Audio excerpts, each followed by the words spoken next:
Salut à vous mes amis glacés.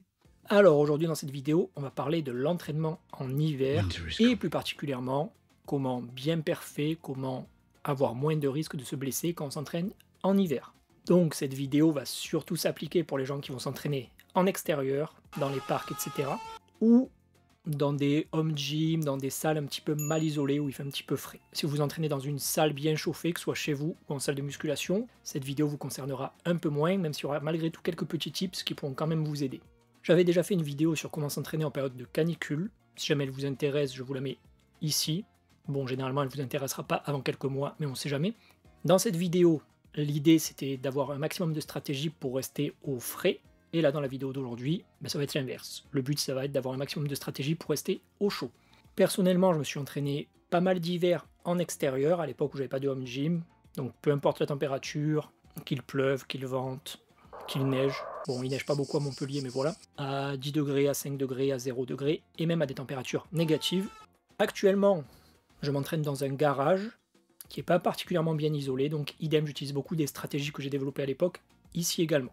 Pourquoi c'est important d'utiliser ces stratégies? Tout simplement parce que quand vos tissus, quand vos structures, quand vos muscles sont chauds, quand vous avez chaud, vous serez généralement plus performant et vous aurez moins de risques de vous faire mal. Vous aurez moins de douleurs, moins de gêne, moins de risques de blessures, vous aurez plus de mobilité, etc. Certains diront que la température extérieure n'influence pas sur les risques de blessures, ou sur la mobilité, ou sur le refroidissement des muscles, par exemple, ou des tendons. Personnellement, je ne serais absolument pas d'accord. Si je prends un bain de glace, une fois que je sors de ce bain de glace, j'ai une mobilité qui est complètement pourrie. Je ne me vois pas tenter de faire un grand écart en sortant d'un bain glacé. Et généralement, quand je m'entraîne et que j'ai froid, très rapidement, il y a toutes les petites gênes, toutes les petites douleurs, toutes les petites blessures qui arrivent très rapidement, qui se réveillent très rapidement. Généralement, je me sens beaucoup moins fort, il y a aussi peut-être un aspect psychologique qui joue évidemment, mais je pense que c'est les deux. Il y a un aspect physique et un aspect psychologique avec le froid. Dans tous les cas, c'est important de se sentir au chaud et d'être chaud pour parfait au mieux. Donc déjà, la première stratégie qui aide quand on s'entraîne en hiver, et cette stratégie-là, elle va s'appliquer aussi aux gens qui s'entraînent dans une salle, ça va être de prendre une douche ou un bain chaud avant son entraînement. Et si jamais vous avez par exemple un trajet pour aller à la salle en voiture, pas hésiter à mettre le chauffage, histoire pareil d'avoir une atmosphère bien chaude. Mais là, l'idée dans les deux cas, c'est avant la séance, essayer de se réchauffer au maximum, puis de se couvrir, puis aller s'entraîner. Au moins, vous ne commencez pas votre réchauffement complètement frigorifié, et ça vous permet un peu d'arriver dans votre séance en pré-échauffement, en échauffement, un peu plus chaud, plutôt qu'avoir par exemple les mains ou les doigts complètement congelés, d'avoir froid de partout, d'arriver en tremblant, où là ça va vous prendre 3 plombs pour vous réchauffer. Donc essayez de se réchauffer avant l'entraînement, essayez de se réchauffer pendant le trajet, si c'est possible. Si après vous êtes à pied ou en vélo, forcément vous allez beaucoup plus subir le froid et les éléments. Si vous êtes en vélo, essayez de bien vous couvrir, d'avoir une écharpe, un bonnet, des bons gants, d'avoir un rythme assez dynamique, au moins ça vous échauffe un petit peu aussi, ça fait monter votre température, mais l'idée, avant d'arriver, même si c'est dans une salle bien chauffée, montez un peu la température. Ça vous fera gagner du temps. Ensuite, le deuxième conseil très important, c'est de très bien vous couvrir, que ce soit pour votre déplacement, mais aussi pour votre séance en elle-même. Là, par exemple, j'ai plusieurs couches de vêtements. Je suis dans ma salle, je suis à l'entraînement, j'ai une veste, j'ai 2 polaires, puis j'ai mon t-shirt. Parfois, je mettrai même mon pyjama dessous. Pour le bas du corps, j'ai un jogging un peu épais, puis une espèce de legging, puis un short par-dessus. Donc j'ai plusieurs couches et j'ai 2 paires de chaussettes. Donc tout ça, ça me permet d'être bien au chaud. Si j'avais juste un t-shirt, juste une épaisseur pour le bas du corps, juste une paire de chaussettes, j'aurais beaucoup plus de mal à me réchauffer et à rester chaud pendant tout mon entraînement. Donc certes, on se sent un peu moins libre de ses mouvements, certes, parfois on commence à avoir trop chaud, donc on doit retirer des couches, puis après on se refroidit, donc on doit les remettre, etc. Mais honnêtement, les petits désavantages sont nettement moins importants selon moi que les gros désavantages qu'on a quand on n'est pas assez couvert. Parfois, il y a certaines personnes qui vont volontairement peu se couvrir quand ils vont faire de la musculation ou du sport, avec une idée de se renforcer, que ce soit le corps ou l'esprit, etc. Et à une époque, j'ai déjà fait ça. Mais selon moi, c'est pas du tout une bonne idée. Parce qu'encore une fois, quand vous avez froid, vous êtes moins performant, vous avez plus de risques de vous blesser. Donc c'est pas rentable. Faites-vous sacrifier un peu la qualité de votre entraînement, vous augmentez les risques pour quelque chose que vous pourriez faire à part. Si vous êtes dans ce délire de vous conditionner au froid, de vous renforcer, ou si vous pensez que le froid a des vertus, ok, pas de problème, mais faites-le à part, en dehors de votre entraînement. Si vous voulez aller marcher dehors en débardeur ou torse nu, sucer des glaçons, combattre des ours polaires, vous baigner dans des lacs en Russie, faire des bains de glace, etc., etc. Tout ça, c'est OK. Mais faites-le à part. Ce sera beaucoup plus intéressant. Vous pourrez même, si vous voulez, aller beaucoup plus loin dans le refroidissement et dans le conditionnement au froid en le faisant à part. Alors qu'à l'entraînement, ça va forcément vous impacter négativement. Donc à l'entraînement, essayez de bien vous couvrir. Si vous êtes comme moi, vous verrez que la différence, elle est drastique. Côté confort, côté performance et côté sécurité. Si vous avez des vêtements thermiques, vraiment des petits trucs assez légers qui chauffent vraiment beaucoup, idem, utilisez-les, ça c'est top. Ça vous offre un peu plus de liberté de mouvement que beaucoup de couches comme ça.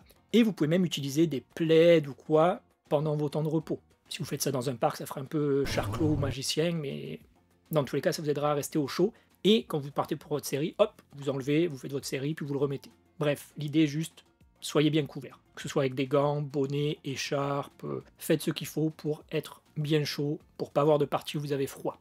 Ensuite, si vous êtes dans un home gym comme moi, et qu'il est relativement mal isolé, je vous conseille d'investir dans un petit chauffage d'appoint, ou si vous êtes très déter, à améliorer un peu l'isolation de votre home gym, de votre salle. Mais déjà, un bon petit chauffage, ça fera toute la différence. Donc moi, par exemple, quand j'arrive dans ma salle, au début, quand je réponds aux messages privés, quand je commence un peu mes massages, quand je bois mon café, je mets mon petit chauffage histoire de réchauffer un peu toute l'atmosphère. Et au moins, quand je commence à m'échauffer, il fait déjà bien meilleur. Et pareil, pendant mon entraînement, si je sens que je commence à me refroidir un petit peu ou quoi, si je sens qu'il commence à faire un petit peu plus frais, hop, je mets un coup de chauffage, et pareil, ça permet de réchauffer tout ça. Et c'est beaucoup plus agréable, c'est beaucoup plus confort. Certes, ça peut être un petit budget, parce que certains de ces chauffages-là, ils consomment une blende. Ça consomme vraiment beaucoup.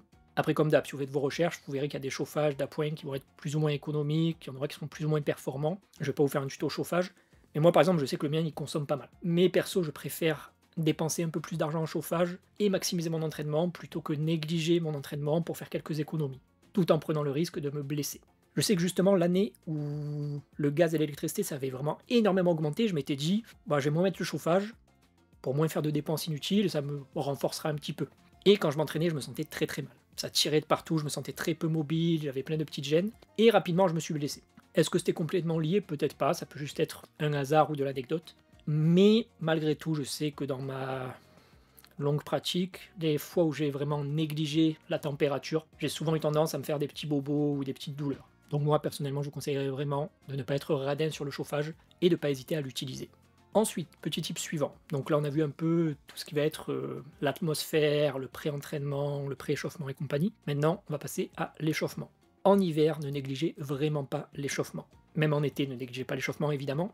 Mais j'aurais tendance à vous conseiller en hiver de vous échauffer encore mieux ou de passer encore plus de temps qu'en été si c'est nécessaire. En été, généralement, je m'échauffe très facilement, très vite. Si je m'entraîne dehors, rien que le fait d'aller à mon spot d'entraînement, je suis déjà bien chaud, le rythme cardiaque il a déjà bien monté, et côté mobilité, côté tissu, généralement je me sens déjà pas mal mobile avant même de commencer mon échauffement. En hiver, c'est pas le cas, les tissus sont beaucoup plus froids, beaucoup plus raides, et donc c'est vraiment pas la période de l'année, quand il fait très froid, qu'il faut commencer à bâcler ces échauffements. Donc n'hésitez pas à les rallonger un petit peu si c'est nécessaire dans votre cas, si vous avez du mal à vous réchauffer. N'hésitez pas à rajouter un peu plus de reps et compagnie. Dans l'idéal, à la fin de votre échauffement, vous voulez avoir un petit peu chaud.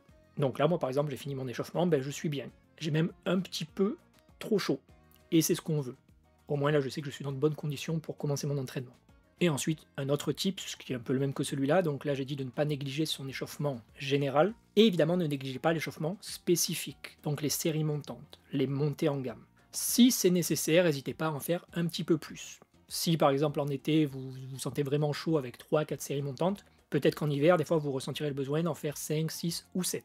Écoutez votre corps et adaptez-vous. Moi je sais que par exemple en hiver, quand il fait un peu froid, particulièrement sur certaines exos comme les dips, je sens que mon sternum et mes clavicules sont beaucoup plus raides. Quand je fais mes dips, ça tire beaucoup plus. Généralement en bas de mes dips, je sens beaucoup plus de tension ou de petites gênes. Et donc il faut que je passe plus de temps pour m'échauffer sur ça en hiver qu'en été. Ensuite, conseil suivant, ça va être sur les temps de repos. Maintenant que vous avez fait votre échauffement général et spécifique.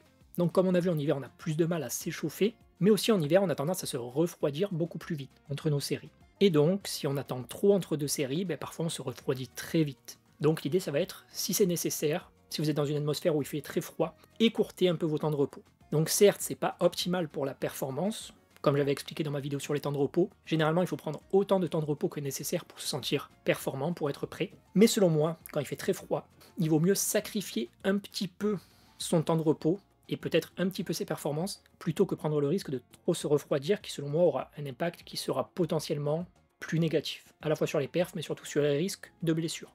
En été, prendre un temps de repos de 10 minutes, si vraiment je fais une série très intense et que je me sens pas prêt à repartir, il fait 38 degrés, je vois vraiment pas de souci avec ça, je le fais très couramment. Si je m'entraîne dehors et qu'il fait moins de 2 degrés, et que je suis pas couvert des masses, prendre un temps de repos de 10 minutes, je me vois vraiment pas le faire. Si je fais ça, je me refroidis complètement, je me sens m'enraidir un petit peu, les petites gênes reviennent et je me sens beaucoup moins performant, beaucoup moins prêt. Donc voilà, si c'est nécessaire, n'hésitez pas à écourter un peu les temps de repos. Sachant que normalement, si vous appliquez les autres conseils, que vous êtes bien couvert comme il faut, que l'atmosphère est un petit peu réchauffée avec du chauffage ou quoi, normalement vous pouvez prendre des temps de repos quand même conséquents. Vous n'êtes pas obligé de trop les écourter. Donc comme d'habitude, c'est adapté à chaque fois. Et un autre tip qui va être lié avec celui-ci, ça va être d'être actif pendant vos temps de repos. Si vous devez prendre des temps de repos un petit peu longs, ou s'il fait très froid et que vous sentez que le refroidissement se fait très rapidement, bougez pendant les temps de repos plutôt que rester complètement inactif, ça aidera beaucoup. Donc par exemple, marcher, mais parfois ça pourrait être un petit peu sautier sur place, faire du shadowboxing, danser, faire la majorette, faire du breakdance, peu importe. Mais l'idée c'est de bouger un petit peu, de mobiliser, de vous tortiller, de marcher, de trottiner ou quoi, pour rester chaud. Évidemment, il faut faire quelque chose qui n'est pas fatigant. Si vous commencez à taper des séries de 50 pompes claquées entre vos séries de développé couché, ça va pas être bon. Ça va vous faire foirer complètement vos performances. Mais par contre, si entre vos séries de développé couché, vous marchez un petit peu vite, vous sautiez sur place, etc., pour éviter de trop vous refroidir si vous vous entraînez vraiment dans un endroit qui est très froid, ça vous aidera beaucoup. Ça vous permettra de rester un petit peu chaud. Donc là, moi par exemple, vous voyez, je viens de finir mon échauffement, et là je reste assis pendant 20 minutes pour tourner une vidéo, et ben ça c'est pas à faire. Là je suis en train de me refroidir complètement. Mais je me sacrifie pour vous, mes chers abonnés. En conclusion de tous ces petits tips d'expérience perso, ce que j'aurais à vous conseiller, c'est qu'il vaut mieux avoir un tout petit peu trop chaud que un tout petit peu trop froid. Il vaut mieux être un tout petit peu trop couvert que pas assez. Il vaut mieux mettre un tout petit peu trop le chauffage que pas assez. Comme d'habitude, principe de précaution. Mais ne croyez pas tous ces tips sur parole. Si vous entraînez en hiver dans un endroit froid, essayez d'appliquer un peu ces conseils et voir comment vous sentez. Si vous vous sentez beaucoup mieux, et bien c'est parfait, mettez-le en application à chaque fois, et si vous ne sentez pas de différence, c'est parfait aussi, ne le faites pas. Voilà, c'est tout pour cette vidéo, comme d'habitude, si ça vous a aidé, si ça vous a plu, ou si vous voulez me remercier, n'hésitez pas à laisser un commentaire sous la vidéo, c'est gratuit et ça fait plaisir. Si vous voulez investir financièrement dans la chaîne tout en rejoignant la communauté Fontesque, avoir accès à du contenu et des articles exclusifs, à des concours, à des giveaways, à des outils d'entraînement, etc., vous pouvez, si vous le souhaitez, rejoindre le Discord privé. Vous trouverez une vidéo explicative dans la description, ainsi que le lien pour rejoindre, donc sur mon Ko-fi dans l'onglet Membership. Vous pouvez aussi me soutenir et me remercier sur mon Ko-fi en me payant un café ou un sirop de fraise. Et enfin, vous pouvez aussi me soutenir en achetant mes superbes produits sur ma superbe boutique. Encore un très grand merci à tous les donateurs de la chaîne qui me permettent de produire plus de contenu et d'être plus indépendant. Donc encore merci pour votre soutien, ça aide beaucoup. Et sur ce, mes chers amis, je vous dis à plus.